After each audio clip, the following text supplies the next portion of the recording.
তো বন্ধুরা, ঘরেই বানিয়ে ফেললাম হোমমেড শুকনো লঙ্কা।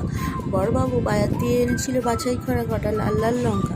তো ভাবলাম রান্না কেন করব, যা রোদের তেজ মানুষই ভাজা ভাজা হয়ে যাচ্ছে। তো সেই জন্য বানিয়ে ফেললাম শুকনো লঙ্কা।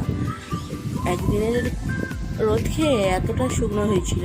তারপরে এটা হচ্ছে দ্বিতীয় দিনের রোদ খেয়ে, আর তৃতীয় দিনের রোদ খেয়ে একদম পাঁপড়ের মতো মচমচে হয়ে গেছে। শীতকালে তো এরম রোদ পাওয়াই যায় না, একটা রুমাল দিলে শুকোতে শুকোতে বিকেল হয়ে যায়। আর গরমকালে যেন পাঁপড় ভাজা হয়ে যাবার খাব, মানুষই পাঁপড় ভাজা হয়ে যাচ্ছে। তো এটা লঙ্কা, তো সেই জন্য বানিয়েই ফেললাম শুকনো লঙ্কা হোমমেড।